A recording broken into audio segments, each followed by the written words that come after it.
Assalamualaikum warahmatullahi wabarakatuh.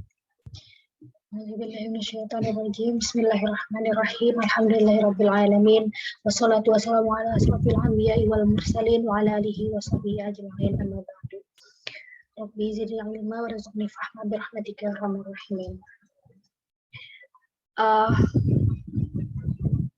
Selamat sore teman-teman semua. Selamat bergabung kembali di kajian rutin kita di Ramadan kali ini, dan Masya Allah kita sekarang berada di kajian terakhir.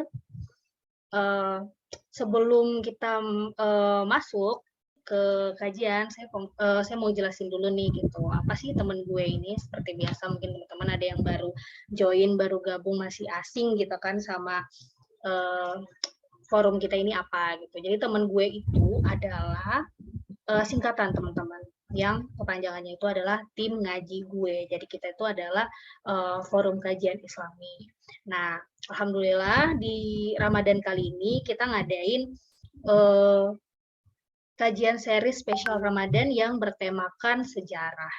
Nah, kenapa sejarah gitu? Karena seperti yang kita sama-sama tahu, sejarah itu apa ya? Oh iya, maksudnya dalam Al-Quran gitu, itu sebagian besar isinya itu adalah sejarah gitu. Jadi harapannya dengan kita mengkaji sejarah gitu, maka itu juga kita sama aja kayak mengkaji bagian dari Al-Quran yang harapannya bisa mendekatkan kita kepada Allah Subhanahu Wa Taala. Gitu. Dan juga sifat sejarah ini yang sifatnya berulang gitu.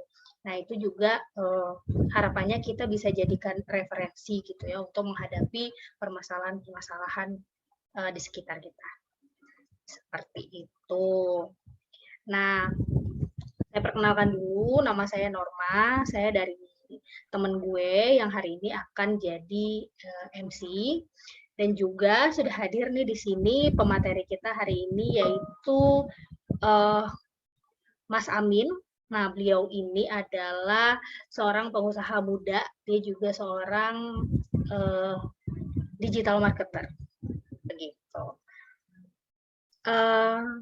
Sebelum kita menerima kajian dari Mas Amin gitu ya, saya mau infokan dulu nih bahwa nanti akan di-share ya teman-teman form kajian gitu, form feedback maksudnya. Nah, itu nanti mohon diisi sama teman-teman gitu kan, untuk sebagai apresiasi juga buat kita, sebagai perbaikan juga buat kita. Nah, sore hari ini kita akan membahas tentang Abdurrahman bin Auf dengan judul Islam iya, kaya iya gitu. Karena seperti yang kita sedikit bahas di di caption gitu kan, bahwa pengen kaya itu normal banget gitu. Tapi di sini Abdurrahman bin Auf itu justru pengennya miskin gitu ya, walaupun gagal berkali-kali gitu. Jadi kan mungkin kita berharap ada hikmah besar yang kita bisa dapat dari cerita Abdurrahman bin Auf ini, di mana beliau adalah orang yang dianugerahi kekayaan dunia oleh Allah, tapi juga sebagai ahli surga. Nah, gimana kira-kira sudut pandangnya Abdurrahman bin Auf terhadap kekayaan dan harta dunia gitu. Ya, harapannya mudah-mudahan kita juga bisa mengikuti petnya sahabat yang satu ini. Baiklah, kalau begitu langsung saja saya serahin ke Mas Amin. Silakan Mas Amin.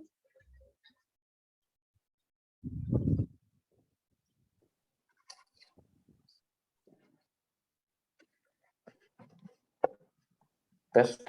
Suara saya ada, Teh? Jelas. Ada suara saya? Jelas suaranya.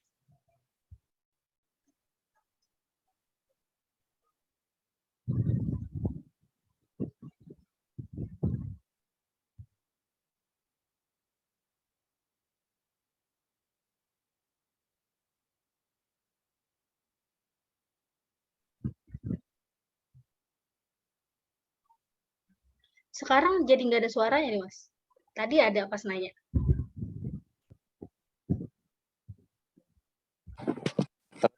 Kedengaran ya?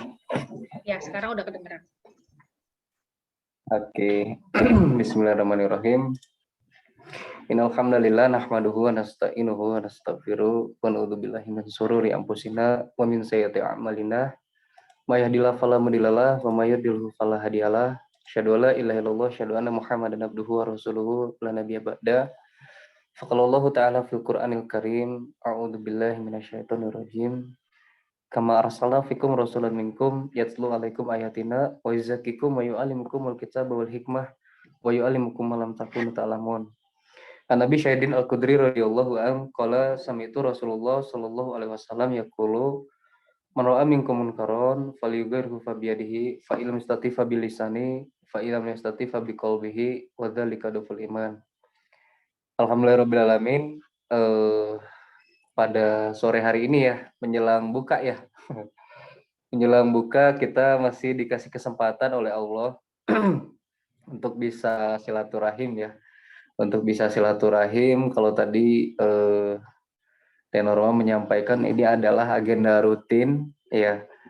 Tentunya satu kenikmatan yang Allah berikan kepada kita, yang kenikmatan itu tidak bisa dibayar dengan apapun. Bahkan kenikmatan itu tidak bisa dibeli dengan apapun.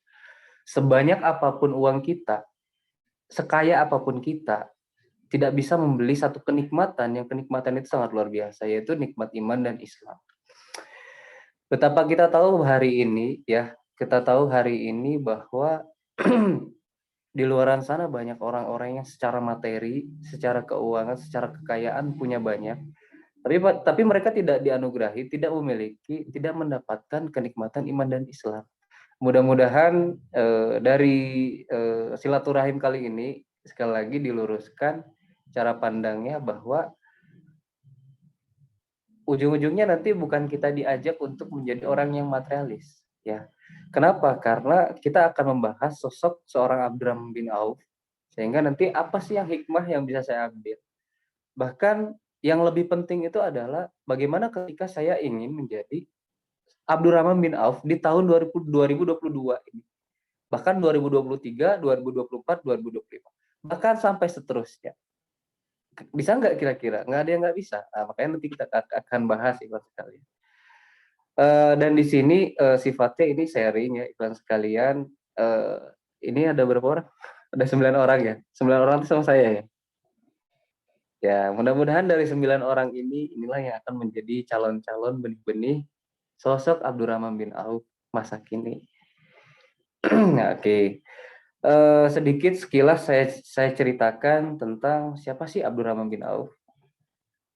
Ikhwan sekalian, teman-teman pasti sudah tidak asing dengan nama ini, benar ya?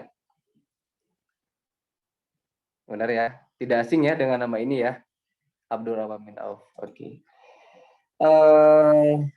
Abdurrahman bin Auf itu kalau kita kenal bahwa Abdurrahman bin Auf itu adalah salah satu sahabat Nabi yang masuk Islam di awal-awal kenabian Rasulullah. Nah, istimewanya apa Abdurrahman bin Auf? Ini saya sampaikan. Istimewanya Abdurrahman bin Auf itu, dia termasuk salah satu dari 10 sahabat Nabi yang dijamin masuk surga. Bayangkan. Ya, dia termasuk salah satu sahabat Nabi yang dijamin masuk surga. Makanya teman-teman begini, ketika sudah ada pernyataan dari Rasulullah bahwa si Anu, ya si Fulan masuk surga, disebutin namanya Abdurrahman bin Auf masuk surga, bahkan sahabat-sahabat yang lain, itu kan senangnya luar biasa ya. Itu kan bahkan rasa bahagianya itu luar biasa. Sosok seorang Rasul, seorang Nabi, kekasih Allah menyebutkan dirinya masuk surga. Nah, gitu ya.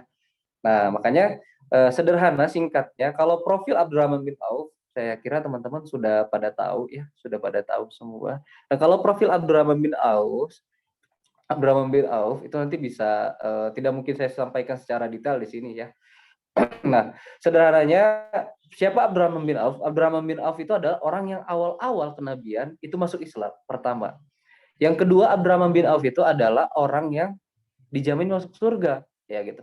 Artinya apa? Kalimat itu keluar dari lisannya Rasulullah. Kalimat itu keluar dari mulutnya Rasulullah menyatakan bahwa salah satu orang yang dijamin masuk surga itu adalah Abdurrahman bin Auf. Ya, meskipun banyak ya sahabat yang lainnya, nanti silakan bisa dibuat forum lagi untuk mengkaji sahabat-sahabat yang lainnya. Oke, begini teman-teman, sebelum kita jauh bahwa berbicara Abdurrahman bin Auf, maka kita akan identik dengan kekayaan, benar ya? Identik dengan kekayaan, uang banyak, gitu ya. Terus apa lagi ya? Identik dengan ya yang paling identik itu adalah kekayaan. Ya, makanya kalau berbicara Abdurrahman bin Auf ini biasanya itu banyak yang suka. Kenapa? Karena memang begitu naturalnya, bukan apa defaultnya gitu ya. Manusia itu memang pengen kaya. Manusia itu pengen hidupnya sejahtera. Nggak ada manusia yang pengen miskin, nggak ada manusia yang pengen susah ya kalau manusia normal. Nah, tapi sedikit yang harus diluruskan kepada ikhwan sekalian bahwa begini, ketika nanti di akhir pembahasan ini ya, eh, ini akan diluruskan bahwa kekayaan yang akan, kalaupun nanti kita muncul ya, muncul dari habis dari kajian ini, muncul keinginan untuk menjadi orang kaya, maka itu harus diluruskan kayanya untuk apa ya, kayanya untuk apa, kemudian nanti harus diarahkan kemana ya, jangan sampai beres dari sini nanti akhirnya jadi orang yang materialis ya, jangan sampai dari sini nanti akhirnya jadi orang yang apa ya, kekayaan main di nomor satu, jangan sampai ya. Nah makanya dipastikan seperti itu ya. Nah ini saya bisa share ini ya, oke.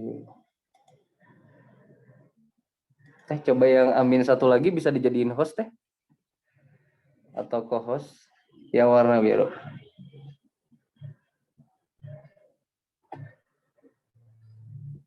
Ya udah Kak. Nah, oke, udah ya. Oke, teman-teman sekalian, ya, teman sekalian saya ingin berbagi, ya, dari beberapa sumber menyatakan bahwa Abdurrahman bin Auf sedekah pertama itu pernah sedekah pertama yang pertama itu 4.000 dinar, ya, atau senilai 4 miliar ya, 250 juta. Ya, ini bisa dilihat ya, teman sekalian ya. Nah, sedekah kedua itu totalnya 40.000 dinar. Nah, 40.000 dinar itu totalnya 42 miliar. Ya, sampai 42 miliar. Sedekah ketiga itu totalnya 40.000 dinar, juga sama ya. Nah, sedekah keempat, Abdurrahman bin Auf, itu sedekahnya berupa unta. Unta fisabilillah sebanyak 1.000 ekor, bayangkan. Ini 1.000 ekor ya, kalau dikonversikan itu sekitar 10 miliar.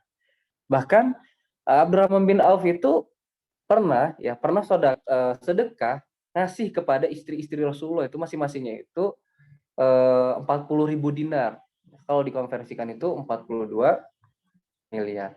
Bahkan dalam beberapa catatan ya, dalam beberapa riwayat itu disebutkan Abdurrahman bin Auf itu pernah sedekah kepada ahli Badar, ya, kepada ahli Badar.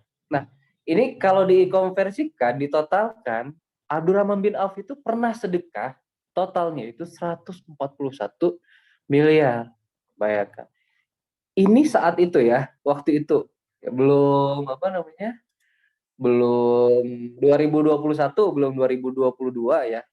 Tapi saat itu zaman waktu itu dia sedekahnya 141 miliar. Bayangkan, kalau sedekahnya aja segini, kira-kira kekayaannya berapa? Ya, kira-kira kekayaan berapa? Saya ceritakan sedikit bahwa Abdurrahman bin Auf itu sumber kekayaannya dari berdagang, ya, dari jual beli. Makanya Rasulullah mengatakan bahwa 9 dari 10 pintu rizki itu adalah jual beli, ya. Atau bahasa kekiniannya adalah bisnis. Nah, Abdurrahman bin Auf ini adalah sosok pebisnis, ya. Dalam sebuah kisah diriwayatkan Madinah itu pernah terjadi ya. Madinah itu pernah terjadi badai pasir. Wah, jadi saat itu masyarakat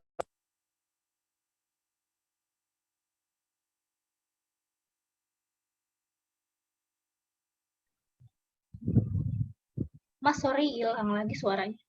Tadi terakhir sampai di Madinah terjadi badai pasir.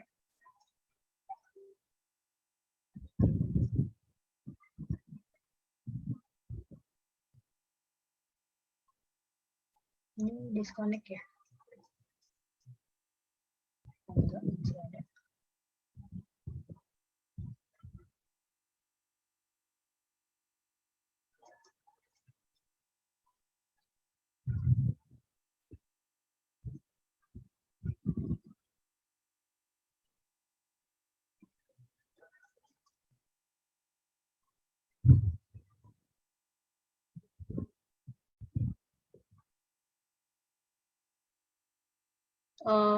Mas Amin?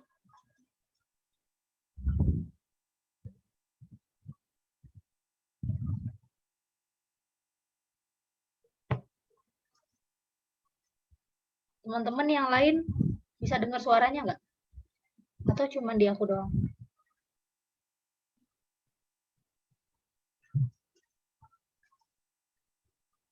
Bisa ya. Kayaknya di dianya juga nggak dengar nih.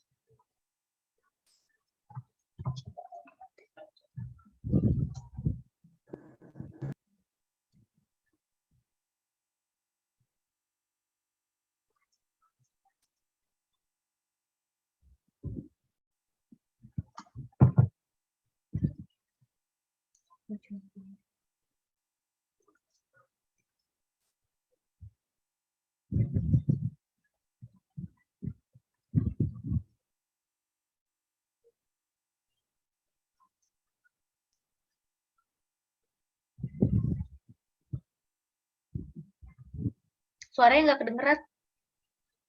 Halo?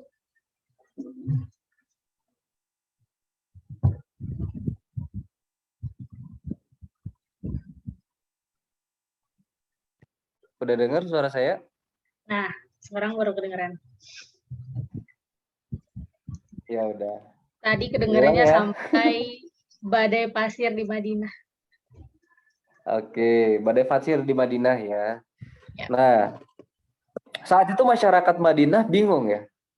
Terjadi kebingungan, kita akan mengalami badai pasir yang besar. Wah, masyarakat Madinah panik kan? Panik, kemudian nggak lama setelah itu badai pasir itu mendekat ke arah Madinah. Ternyata ketika dilihat ternyata itu adalah kafilah dagangnya Abdurrahman bin Auf. Ya, kafilah dagangnya Abdurrahman bin Auf, ya, kafilah dagangnya Abdurrahman bin Auf itu mencapai gini, kalau misalnya mobil ya, mobil itu kan ada mobil yang kolbak ya, ada mobil yang apa namanya pick up, ada yang kontainer kan gitu ya. Nah, onta-onta kafilah dagangnya Abdurrahman bin Auf itu membawa onta-onta, onta-ontanya itu bukan onta-onta biasa, tapi onta-ontanya itu onta-onta yang kapasitas angkut barangnya itu kapasitas yang besar ya. Kekuatan untanya juga kekuatan yang besar. Karena apa? Karena perjalanan dagang yang sangat jauh. Nah, setelah dihitung-hitung ternyata totalnya ya kalau ditotalkan total unta yang membawa barang dagangan Abdurrahman bin Auf itu berjumlah 700 ekor unta. Bayangkan ya. 700 ekor unta itu kalau dijejerkan, kalau hari ini seperti kontainer itu ke Jakarta itu berapa meter ya? Berapa kilometer? 170-an ya. Kayaknya lebih ya kepanjangnya kalau dijejerkan. Kenapa bisa seperti itu? Oke, saya akan cerita awal mulanya. Saya gambarkan dulu kekayaan Abdurrahman bin Auf ya. Dari sini tadi ini total infaknya beliau. Ya, silahkan ya. Ketika kita melihat angka ini ya, yang terbayang oleh kita berarti berapa pendapatannya Abdurrahman bin Auf ya?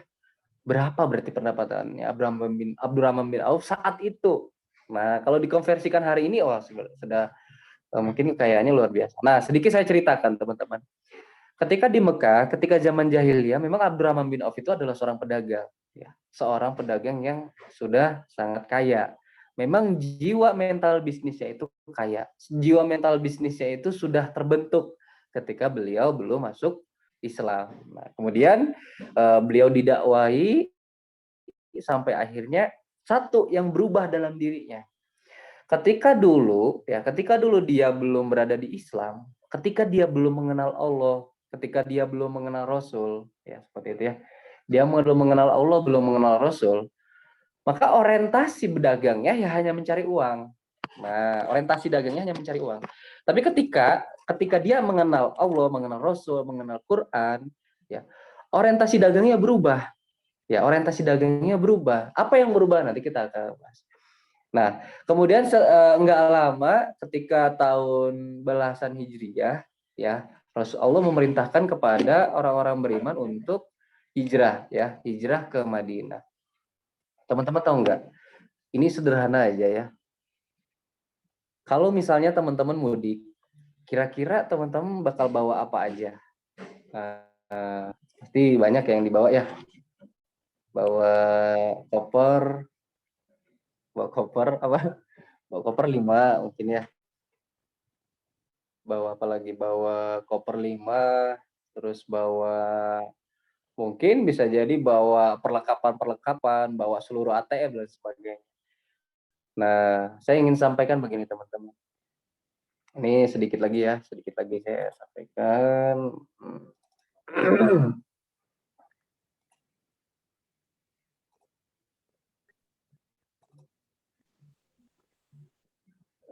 Oke.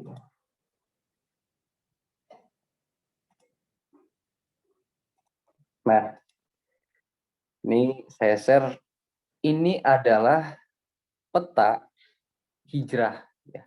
Kalau ini Mekah, nah ini Madinah.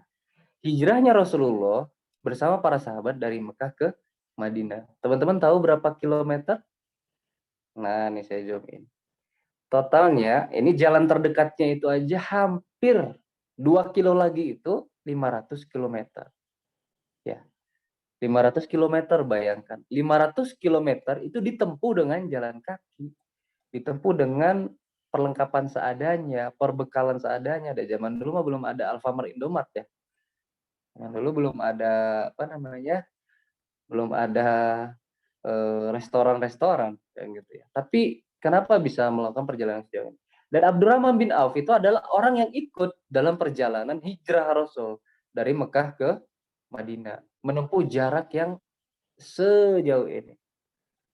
Ya. Nah, kalau dalam kisahnya, Abdurrahman bin Auf itu tidak membawa perbekalan yang lebih, ya. Artinya Abdurrahman bin Auf itu tidak membawa perbekalan yang lebih, dia hanya cukup membawa perbekalan untuk di jalan saja. Dia tidak bingung dan tidak memikirkan gimana nasib saya nanti di Mekah. Nah, inilah mental seorang Abdurrahman bin Auf. Mental seorang Abdurrahman bin Auf, saya sampaikan kepada teman-teman semua. Bahkan ini untuk kita yang hari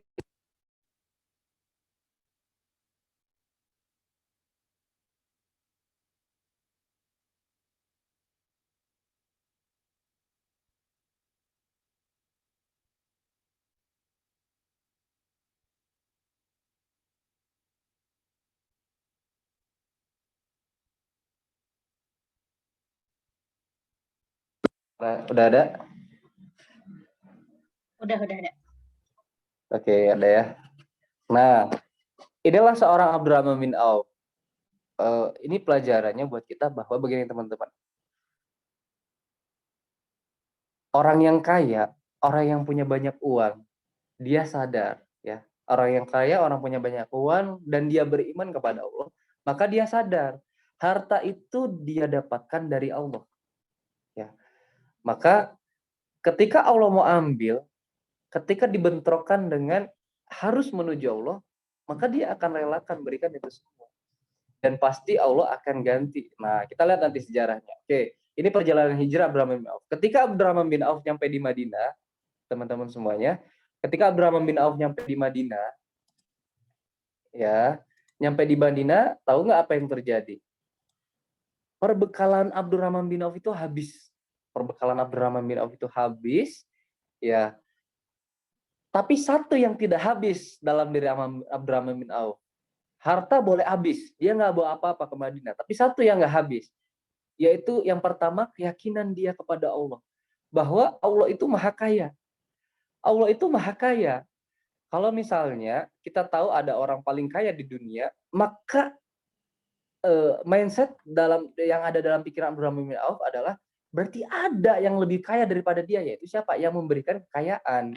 Contoh misalnya kita bilang hari ini Bill Gates paling kaya misalnya. Maka yang ada dalam mindset kita ya, bahwa berarti ada yang lebih kaya daripada Bill Gates. Nah, kan seperti itu. Siapa? Dialah zat satu-satunya, yaitu Allah. Allah yang maha kaya. Nah, yang kedua, itu beres dulu. Jadi yang tidak pernah hilang dalam diri Abdurrahman bin Auf, meskipun dia hijrah, hartanya boleh ditinggalkan. Ya, hartanya boleh ditinggalkan, semuanya boleh ditinggalkan di Mekah, tapi yang pertama dia tidak tinggalkan adalah mindset bahwa Allah tidak ditinggalkan. Gitu. Allah terus dibawa kemanapun. Kenapa? Karena Allah Maha Kaya. Yang kedua itu adalah jiwa dan mental bisnisnya. Nah ini yang harus kita bangun juga.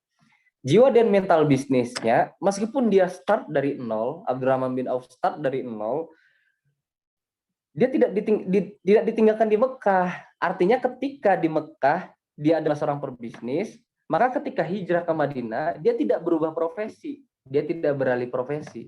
Jiwa dan mental bisnisnya masih tetap sama, bahkan lebih subur lagi. Ya, kalau kita kutip dalam Quran itu ini salah satu ayat ya. Allah memusnahkan riba dan menyuburkan sedekah. Nah, ini teman-teman.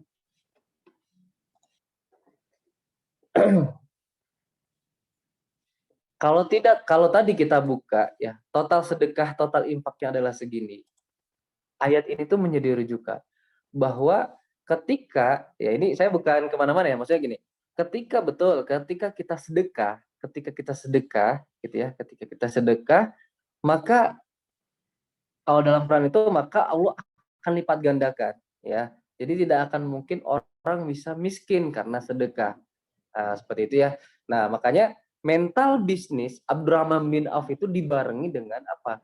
Dibarengi dengan rasa keinginan dia untuk ketika dia sudah berada di Islam ya. Rasa keinginan dia untuk terus memberikan yang terbaik kepada Islam, kepada Allah, kepada Rasulnya yang terbaik, yaitu apa? Memberikan sedekah terbaik. Seperti itu. Nah, inilah mindset yang harus kita luruskan bahwa ketika kita ingin menjadi orang yang kaya, ketika kita ingin menjadi orang yang kaya, maka apa ya? Dengan kekayaan kita mau apa? Kalau misalnya Allah udah kasih, kita pengen uang 1 miliar.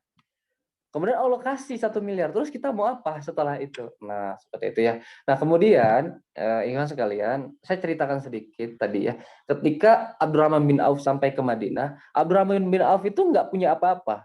Ya, sisa perbekalannya juga habis di jalan. Tadi ya kita lihat 500 km, bayangkan perjalanannya.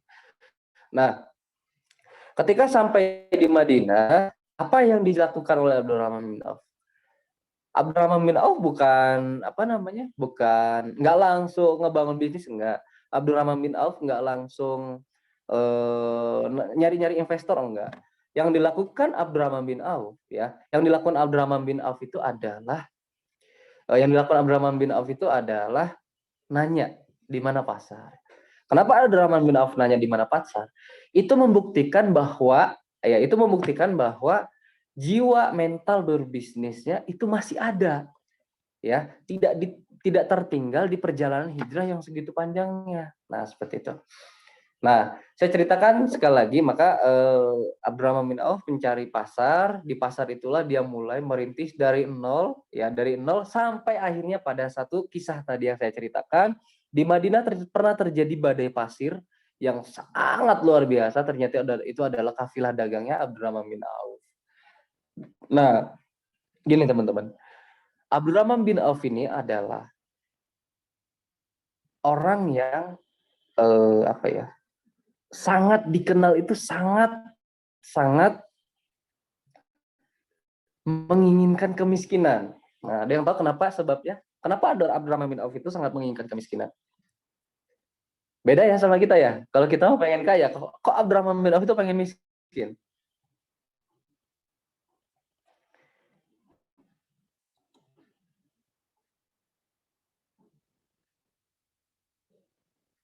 Ada yang tahu kenapa? Ada yang tahu kenapa? Kok Abdurrahman bin Auf pernah pengen miskin ya?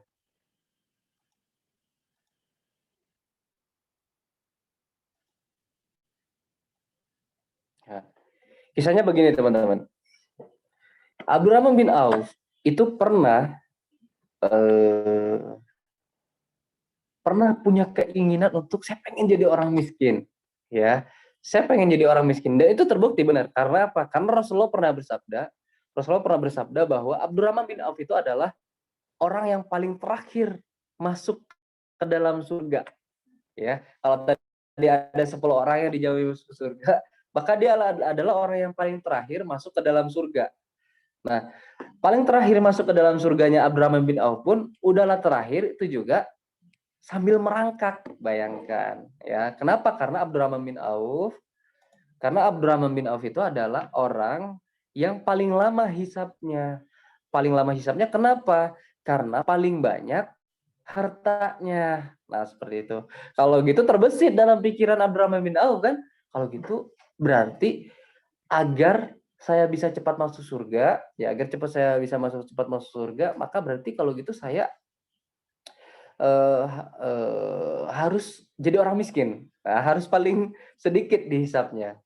Nah, ini akan diluruskan kepada teman-teman semua. Terbukti dari sebuah kisah, ya. Ada sebuah kisah tentang Abdurrahman bin Auf, ya, pernah ingin menjadi orang paling miskin. Jadi begini, teman-teman. Suatu kisah di Madinah, Abdurrahman bin Auf kan punya banyak ya, luas kebun kurma. Nah, punya luas kebun kurma, eh, kemudian saat itu musimnya mau panen kurma. Jadi kalau misalnya sekarang mungkin diibaratkan ada puluhan hektar gitu ya, ratusan hektar kebun kurma. Nah, saat itu panen kurma. Nah, tiba-tiba ketika mau panen kurma ada panggilan. Ya, waktu itu ada panggilan atau seruan untuk perang dari Rasulullah. Kita akan menghadapi perang ya, kita akan berangkat ke medan perang. Nah, saat itu Abdurrahman bin Auf berpikir, ini saatnya. Ya, ini saatnya saya untuk menjadi orang miskin. Kenapa? Karena apa? Karena ladang kurma yang saat ini siap panen, maka saya tidak akan panen. Saya akan berangkat ke medan perang bersama Rasulullah. Maka kurma-kurma ini akan menjadi busuk. Ya, ini adalah peluang saya untuk menjadi orang orang miskin. Nah, ternyata berangkat aja perang, Rasulullah berangkat perang bersama para sahabatnya, termasuk Abdurrahman bin Auf, kan gitu ya.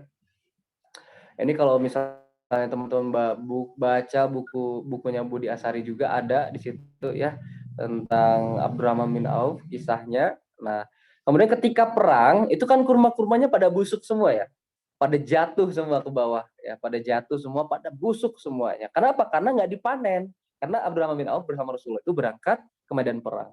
Nah, kita lihat apa yang terjadi ketika pulang perang, benar ternyata teman-teman. Kurmanya itu pada busuk semua. Ya, secara logika kan siapa yang mau makan ya? Karena udah busuk semua kan. Nah, kemudian nggak lama setelah itu ya, udah seneng kan Abdurrahman bin Auf, ya alhamdulillah gagal panen. Nah, gitu. Ini peluang saya untuk menjadi orang miskin. Kemudian nggak lama saat itu ternyata di Mesir itu terjadi satu wabah penyakit. Nah, satu wabah penyakit yang penyakit itu hanya bisa ya disembuhkan, salah satu obatnya adalah dengan kurma busuk. Ya, dengan kurma busuk. Wah, orang Mesir dapat informasi bahwa di Madinah itu ada karena mereka mengikuti perang, ada seseorang yang punya lahan kurma yang luas dan gagal panen, artinya tidak dipanen dan kurmanya itu semuanya busuk. Datanglah orang Mesir ke Madinah, ketemu sama Abdurrahman bin Auf, apa yang dilakukan? Wahai Abdurrahman bin Auf, di tempat kami sedang terjadi wabah, maka kami butuh obat. Obatnya itu adalah kurma busuk. Nah, gitu ya. Kurma busuk. Kenapa? Karena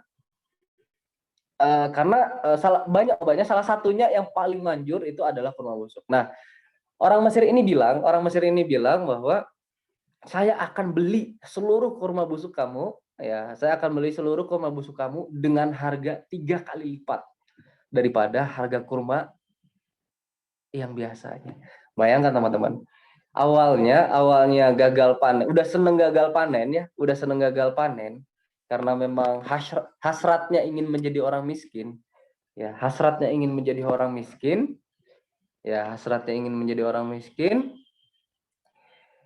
Ternyata sama Allah justru dikalikan jadi 3 kali lipat harga kurmanya.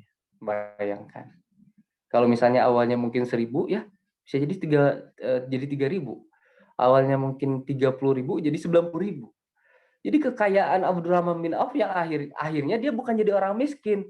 Akhirnya kekayaannya itu bertambah jadi 3 kali lipat dari biasanya. Nah, dari situlah Abdurrahman bin Auf berpikir, ya dari hasil tadi ya, ternyata ketika saya punya mindset bahwa saya harus jadi orang miskin, ya harus jadi orang miskin untuk bisa masuk surga dengan cepat, itu mindset yang salah. Dari sini terlihat bahwa Allah menakdirkan saya untuk menjadi orang yang kaya. Kenapa? Agar dengan kekayaan saya bisa membantu kaum muslimin yang lainnya. Nah, disinilah sampai akhirnya kalau ditotal-totalkan kan gitu ya. Wah, setelah dari situ maka jor-joran sedekahnya, zakat dan lain sebagainya, dia membebaskan banyak budak dan sebagainya. Itulah yang dilakukan oleh Abdurrahman bin Auf. Ya. Nah, kalau dikonversikan segini ya totalnya. Ini waktu itu ya, zaman saat itu. Nah, teman-teman sekalian, jadi harus dihilangkan mindset bahwa gini, teman-teman. Kita sebagai orang yang beriman, ya. Kita sebagai orang yang beriman harus hilang mindset dalam diri kita untuk menjadi orang miskin. Ya, pelajarannya dari Abdurrahman bin Auf. Kalau misalnya Allah mengabulkan doanya, maka kurma busuk itu ya akan menjadi busuk. Ternyata Allah punya rencana lain. Bisa jadi itu jawaban dari Allah bahwa kamu jangan jadi orang miskin, kamu jangan jadi orang susah. Silakan dengan tanganmu, ya silakan dengan apa yang kamu miliki, kekayaan yang kamu miliki, itu menjadi kekuatan Islam. Ya, bisa disimpulkan teman-teman, ya bisa disimpulkan bahwa poin pentingnya, ya ketika kita ingin menjadi seperti Abdurrahman bin Auf di masa kini, ya, saat ini teman-teman, yang pertama harus kita miliki itu adalah modal keimanan. Kenapa modal keimanan? Kenapa modal keimanan itu penting? Ini teman-teman, di dalam Quran Allah berfirman bahwa banyak orang yang mengikuti hawa nafsu. Ya. Banyak orang yang afaro aitam mani takhoda ilahahu hawahu, kata Allah. Jadi betapa banyak orang yang mengikuti hidupnya itu adalah hawa nafsunya. Nah, kalau tidak dibekali pada keimanan, maka kekayaan-kekayaan yang kita miliki, mungkin hari ini kita bekerja, mungkin hari ini kita punya banyak uang, mungkin hari ini kita punya banyak dan sebagainya, kekayaan itu tidak akan ada gunanya kalau misalnya kita tidak punya bekal keimanan. Keimanan itu barangnya begini, teman-teman. Kenapa Abdurrahman bin Auf itu bisa sedekah jor-joran segitu banyaknya? Karena apa? Karena keimanan. Modalnya adalah keimanan. Keimanan itu ibaratkan kalau pohon itu adalah akarnya, ya. Kalau pohon itu adalah akarnya. Akar inilah yang berfungsi untuk mencari serat makanan, mencari serat insir dan sebagainya yang ada di tanah. Nah, sedekah itu adalah buahnya. Jadi gimana buah? Buah itu gimana akarnya?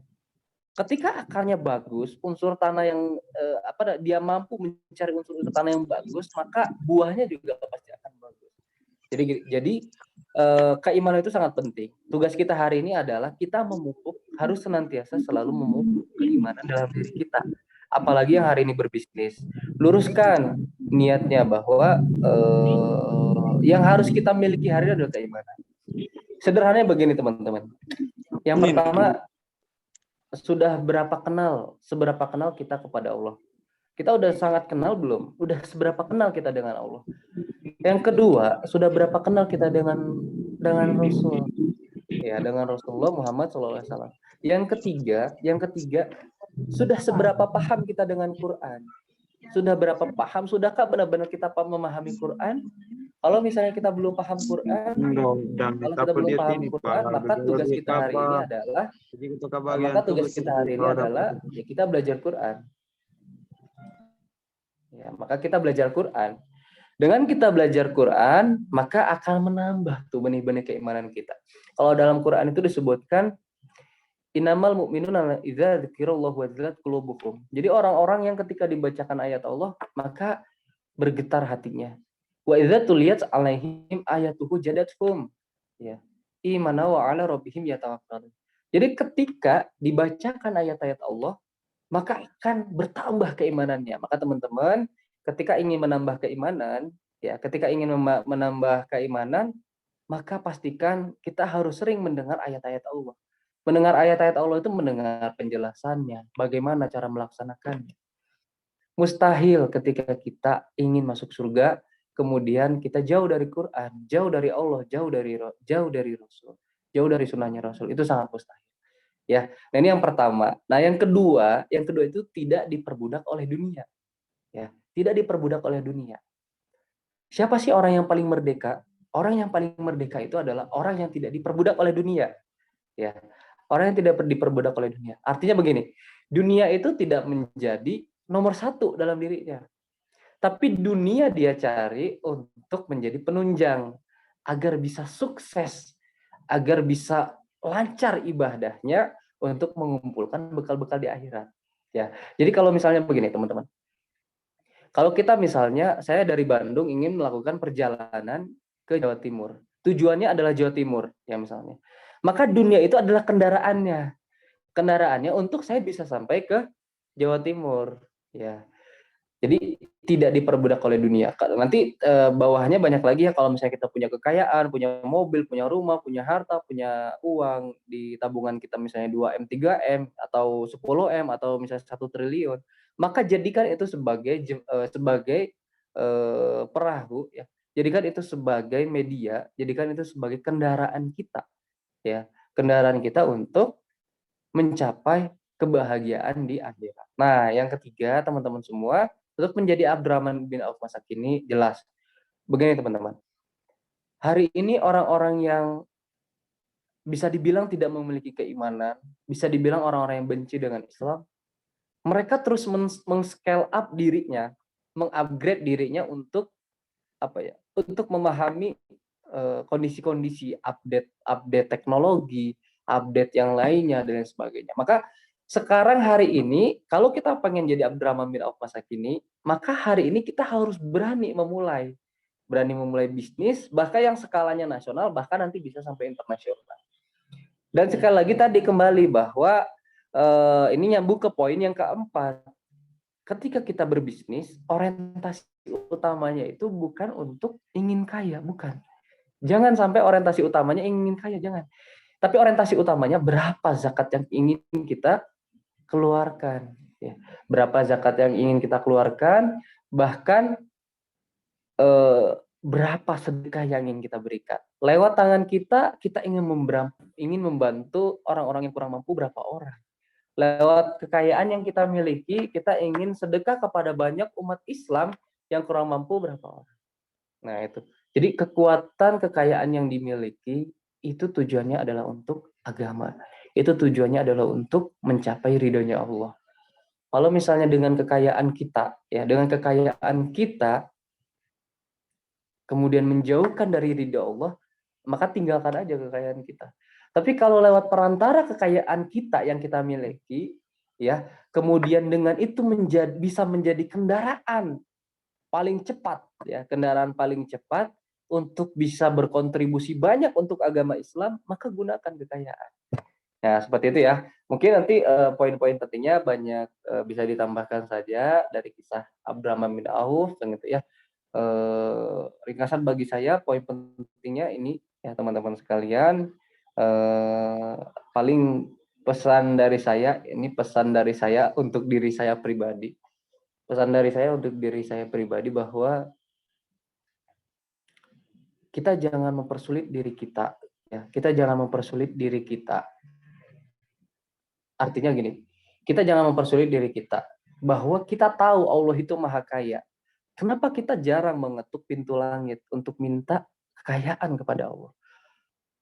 Allah itu Maha Rahman, Allah itu Maha Rahim. Kenapa kita jarang mengetuk pintu langit untuk minta Rahman dan Rahimnya Allah kepada kita?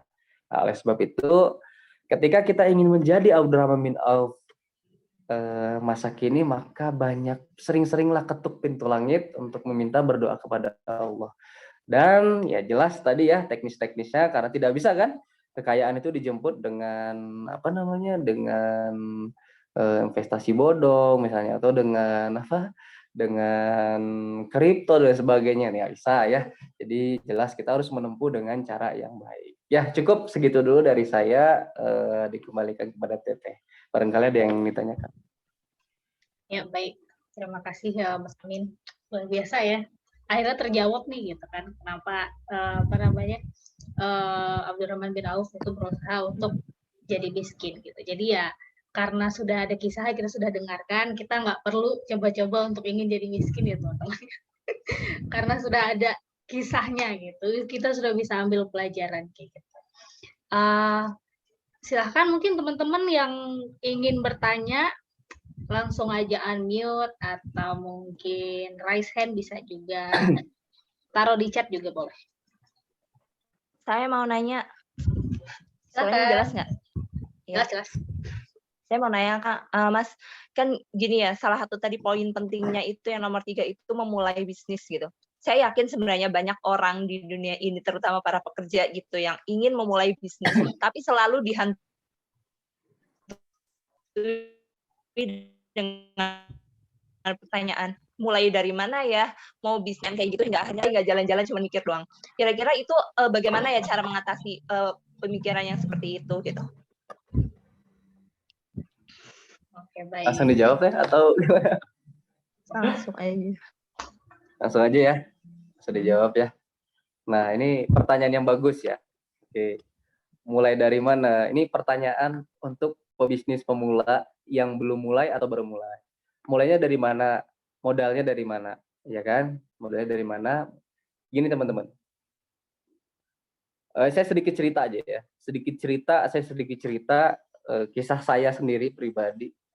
Bahwa ternyata saya membangun bisnis. Hari ini saya membangun bisnis. Saya punya bisnis. Alhamdulillah saya punya lebih dari 25 orang karyawan saat ini, hari ini. Dan ternyata modal uang itu bukan modal yang pertama. Nah, kenapa? Nah, yang pertama saya lakukan adalah saya perbanyak link saya. Saya perbanyak link saya, ya. Oke, yang pertama banyak link. Oke, kita tentukan bisnis kita mau apa, maka link kita yang itu diperbanyak. Nah, kebetulan saya mainnya di digital marketing, maka saya perbanyak link di digital marketing. Yang kedua, ilmunya dulu, ya, ilmunya dulu. Nah, yang ketiga, ketika nanti sudah jalan, gitu kan, gini teman-teman. Waktu itu saya punya teman, ya, saya punya teman. Waktu itu juga karena waktu itu, jadi saya mulai bisnis itu ketika saya masih kuliah sebenarnya. Saya masih kuliah, akhir semester 8 itu saya di akhir semester 8 saya itu udah mulai. Jadi fokus saya terbagi antara ngerjain skripsi dengan saya mulai pelan-pelan ngebangun bisnis. Tapi benar di situ saya perbanyak kenalan saya. Saya perbanyak link-link saya. Yang akhirnya begini, cara pandang mindset kita ya. Bahwa di dunia ini itu ada orang yang punya jiwa bisnis tapi tidak punya modal. Nah, yang kedua, di dunia ini tuh pasti ada orang yang dia punya modal tapi dia nggak tahu mau bisnis apa. Nah, saya mau memanfaatkan momen itu.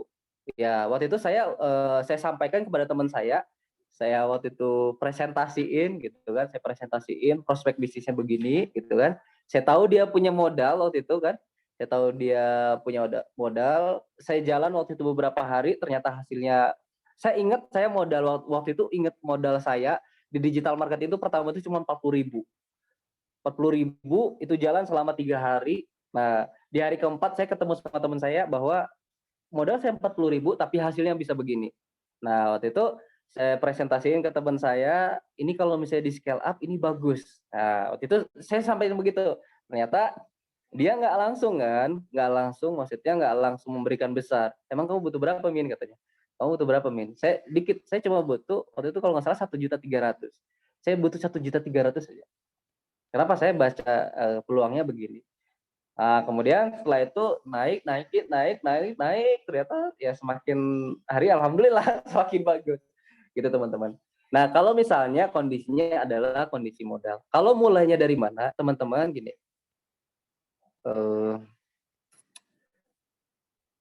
Hari ini itu begini. Kalau mulainya dari mana itu yang harus kita lakukan itu adalah kita harus punya modal ilmu dulu. Kenapa itu sangat penting? Karena modal ilmu, saya gini teman-teman. saya sampai kemarin, bukan sampai kemarin ya, sampai waktu itu ketika saya udah punya banyak karyawan juga, saya ilmu-ilmu digital marketing dan sebagainya, itu semua itu saya dapatkan secara gratis di YouTube, ya. Saya bisa beli seminar yang harganya belasan juta, itu tuh akhir-akhir ini aja, akhir-akhir di 1 tahun terakhir mungkin. Sebelumnya tuh saya cuma otodidak di YouTube. Yang jelas perbanyak dulu ilmu kita. Jangan sampai kita melangkah tapi mata kita buta, gitu ya. Jadi kita pengen bisnis apa, maka perdalam itu. Misal, contoh kita pengen bisnis fashion, maka kita belajar otodidak. Kalau kita nggak bisa beli ilmunya, kita belajar otodidak di YouTube. Oh, ini yang harus dipersiapkan ya. Itu. Jadi jangan dulu bicara modal, kecuali teman-teman semua udah bekerja. Nah, saya mau pengen punya sampingan lah. Saya pengen punya sampingan, ya berarti ya resikonya tadi, teman-teman. Ya pulang kerja ya harus rela mengorbankan waktu untuk belajar gitu, untuk belajar. Kenapa? Karena begini, ini saya cerita aja kisah saya. Dulu waktu awal saya merintis itu, saya tidur itu jam 3. Ya, jam 3 saya tidur. Jam 3 nanti subuh bangun. Hampir tiap hari begitu. Sampai saya juga cerita ke istri saya, oh, begitu ya. Memang namanya merintis namanya memulai itu ya harus rela mengorbankan waktu istirahat kita. Nah, begitu ya. Jadi jangan dulu berpikir modal, silahkan kalau untuk modal perbanyak link. Saran saya mah begitu. Kecuali kalau Teteh punya tabungan, udah punya tabungan ya silahkan aja dipakai. Gitu ya. Gitu Teh gimana? Ya, terima kasih. Ya mungkin nanti ini kalian Nufi bisa yang lain di sini mungkin dengar nanti bagian apa nih yang punya rencana bisnis atau yang punya modal gitu kan, mungkin bisa kerjasama. Iya. Yang lain mungkin ada pertanyaan lagi? Saya izin bertanya boleh? Silakan. Boleh, silakan. Oke. Ya, Assalamualaikum Kang. Saya izin bertanya. Salam. Kan tadi ada poin Akang bilang memperbanyak link ya. Nah, kalau untuk kondisi di saya tuh sebenarnya saya termasuk punya beberapa link gitu karena memang kalau untuk secara pribadi tuh saya termasuk orang yang gampang akrab sama orang lain. Tapi yang PR di saya itu adalah maintain-nya Kang. Jadi dan membuat orang itu benar-benar sampai percaya. Bahkan misalnya saya pengen kayak tadi misalnya saya nggak punya modal. Terus misalnya saya mau minta tolong ke teman saya, tapi kalau masalah untuk duit itu kan sensitif ya Kang. Nah gimana caranya supaya akhirnya tuh teman saya itu bisa trust dan maintain hubungannya tuh semakin baik seterusnya. Jadi tidak ada apa ya istilahnya miskom atau apa, itu mungkin tipsnya dari Akang gimana? Ya betul. Sederhananya gini teman-teman. Gini Teh. Dihutangin itu nggak enak, bener nggak? Betul. Betul kan? Kalau ada orang ngechat kita tiba-tiba datang pinjam duit dong, kita rasanya risih nggak? Risih kan? Iya. Risih ya? Pasti risih. Nah, kenapa? Karena dihutangin itu nggak enak. Oke. Nah, gini Teh. Kalau saran saya gini, ini saran saya ya. Saran saya, ketika kita pengen garap investor, itu sudah ada portofolio jalan minimal seminggu dan kita bisa menggambarkan ini peluangnya begini, nah gitu. Jadi dia udah bisa ngelihat kita udah jalan seminggu nih ternyata keuntungannya gini, gitu. Jangan sampai kita perbanyak link tapi di awal-awal mulai kitanya sendiri juga belum mulai, kan gitu. Contoh aja misalnya. Teteh memasarkan satu produk kosmetik misalnya ya, produk kecantikan contohnya. Memasarkan satu produk kecantikan. Teteh pasarin dengan modal teteh misalnya 20.000 misalnya ya. Atau teteh pasarin dengan secara gratisan, teteh jual ke teman-teman teteh. Wah. Nah, ternyata hasilnya keuntungannya dari 20.000 itu, teteh harus tulis dari 20.000 itu keuntungannya ternyata 30.000. Nah, teteh bisa sampein tuh ke teman. Jangan di awal langsung mulai. Kenapa? Kalau di awal kita mulai, kita juga belum mulai, kita minta, dia akan nggak percaya. Betul, saya juga begitu. Saya juga dulu mikirnya gitu Teh. Ini kalau misalnya saya udah ngumpulin nih link saya perbanyak teman saya lewat komunitas, lewat ini dan sebagainya. saya deketin mereka gitu kan, bahkan saya saya sering main waktu dulu ya, waktu saya sering main ke kosannya, saya sering main ke rumahnya dan sebagainya, bangun trust kepercayaan. Ya dalam artian begini, pastikan mereka melihat bahwa kita adalah orang baik gitu. Kita bukan orang yang terlihat seperti ingin membawa kabur uang kayak gitu ya. Maka apa? Nilai-nilai keislaman kita tuh harus dimunculkan di hadapan orang-orang yang tadi link-link kita tadi itu. Nah, seperti itu. Nah, kenapa? Karena ini sekali lagi bukan ingin dilihat, bukan ya. Ini juga dalam rangka dakwah kan seperti itu. Nah, jadi teteh mulai dulu dengan modal yang ada dulu. Maksudnya gini, dengan apa yang bisa dimulai, misalnya gini. Jadi reseller itu kan gratis misalnya. Dari reseller itu kan gratis. Bisa aja saya pasarin dengan yang ada di grup WA saya. Ternyata ini itu prospeknya bagus. Nah, barulah diraih merekanya. Maintenance-nya gimana? Ya, maintenance-nya sederhana. Kalau misalnya link-link yang tadi sering komunikasi gitu kan. Sering kasih feedback ke mereka yang memang mereka itu wah lah ketika kita kasih. Nah, kalau misalnya udah kerja sama ya maintenance-nya adalah dikasih keuntungan. Sharing profit ujung-ujungnya gitu. Oke, Gitu Kang. Teh. Terima kasih Kang sudah menjawab ya. Banyak teman itu banyak risk kita. Oh iya Kang. Amin. Ya. Jadi jangan jadi orang yang diam di kosan aja. Ya, maksudnya dan ini terasa banget buat saya ya. Saya adalah orang yang kos-kosan itu hanya saya pakai untuk tempat tidur. Tempat saya tidur dan tempat saya nyimpan baju. Selebihnya saya banyak bertebaran di luar, saya ngobrol dengan teman-teman saya timba ilmu, saya banyak cari-cari tahu, belajar gratisan hari ini banyak. Ya, gitu ya. Apalagi Teteh adalah orang yang tadi lingkungannya sudah lumayan, itu mah tinggal diarahkan sedikit aja Teh. Saya yakin pasti bisa. Bismillah Kang. Ya. Mudah-mudahan Dini segera bisa mulai ya. Amin ya Allah. Oke, yang lain mungkin ada pertanyaan lagi? Satu terakhir.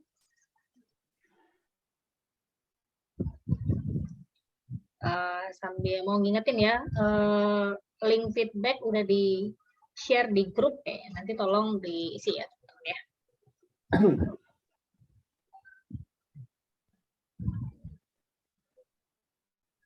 Oke, baiklah kalau misalnya emang nggak ada pertanyaan lagi, mungkin kita kembali dulu kali ke Mas Amin. Mohon ditutup Mas Amin sama doanya juga.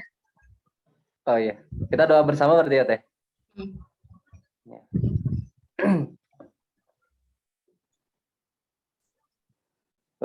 Baik teman-teman semuanya, nggak lama, paling 5 menit aja kita fokus. Mungkin ada yang aktivitasnya sedang bekerja, sambil ngetik-ngetik, main HP dan sebagainya. Kita minta 5 menit aja untuk fokus. 5 menit kita kosongkan pikiran kita.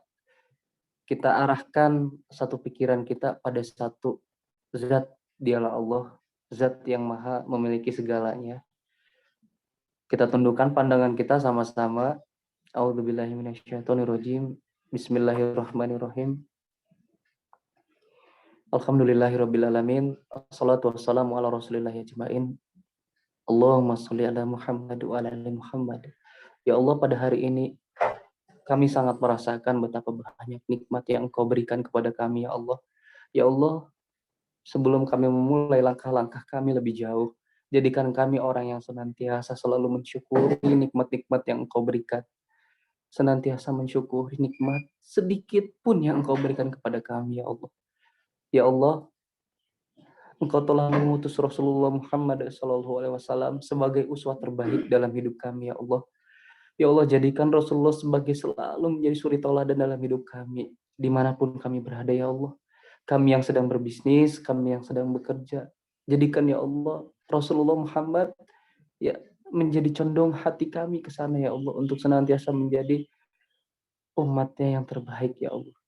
Ya Allah, tadi barusan kami sudah mendengar ya Allah kisah-kisahnya orang yang dijamin masuk surga, kisah Abdurrahman bin Auf. Ya Allah, pada hari ini kami mohon kepadamu ya Allah, sekiranya Engkau memberikan kesempatan kepada kami menanamkan benih-benih keimanan, menanamkan benih-benih jiwa-jiwa bisnis dalam diri kami ya Allah.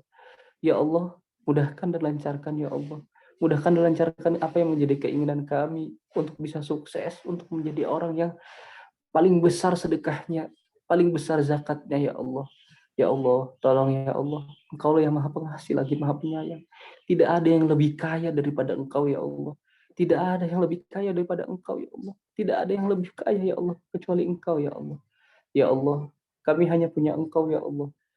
Allahumma inna nas'aluka ridha wal jannah wa na'udzubika min sakhatika wan nar. Ya Allah, ridhoi ya Allah agar kami bisa masuk ke dalam surgamu ya Allah. Ridhoi kami ya Allah agar kami bisa masuk ke dalam surgamu, dan jauhkan kami ya Allah dan jauhkan kami dari azab neraka-Mu ya Allah.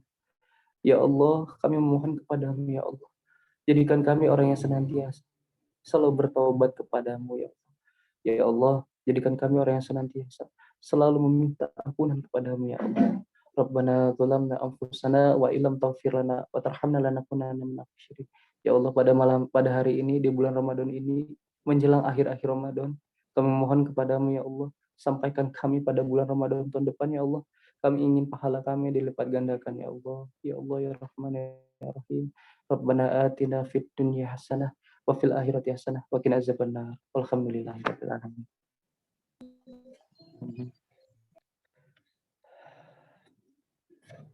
Alhamdulillahirrahmanirrahim. Ya, dengan berakhirnya kajian kita hari ini, maka berakhir juga series kajian kita untuk Ramadan kali ini. Saya mengucapkan terima kasih kepada teman-teman semua yang udah registrasi, yang udah berkontribusi di kajian kali ini gitu. Dan juga saya mau kasih selamat buat 2 orang yang sudah, alhamdulillah kalau menurut kami sudah berpartisipasi lebih gitu dengan dan kami apresiasi dengan hampers yang insya Allah akan segera sampai di rumah. Terus juga saya mau ucapin terima kasih kepada pemateri-pemateri yang pernah mengisi kajian-kajian kita dalam 8 kali pertemuan di Ramadan kali ini. Terima kasih juga kepada Mas Amin. Saya juga mau bilang makasih kepada teman-teman panitia, pengurus yang udah mengusahakan kajian kita untuk tetap berlangsung apapun kondisinya.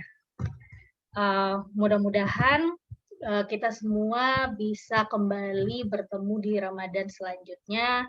Kemudian di Ramadan kali ini juga amal ibadah yang kita lakukan diterima oleh Allah, terus kemudian taubat kita juga diterima oleh Allah.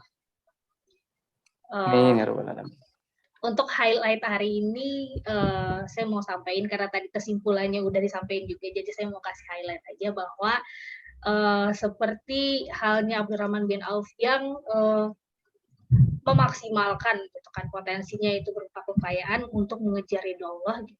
Nah, kita juga mudah-mudahan bisa seperti itu. Apapun potensi yang Allah berikan kepada kita, baik itu kekayaan, kecerdasan, apapun itu, sahabat misalnya link yang banyak gitu. Semua rezeki-rezeki yang Allah berikan kepada kita, mudah-mudahan kita semua bisa gunakan secara maksimal untuk di dalam Islam gitu, untuk memperjuangkan Islam. Nah, sampai di sini dulu kajian kita hari ini. Mari kita tutup dengan membaca hamdalah. Alhamdulillahirrahmanirrahim. Astagfirullahaladzim dan kafaratullah majelis. Subhanallah. Terima kasih teman-teman yang sudah bergabung. Dipersilahkan untuk meninggalkan ruangan. Wassalamualaikum warahmatullahi wabarakatuh. Waalaikumsalam. Terima kasih.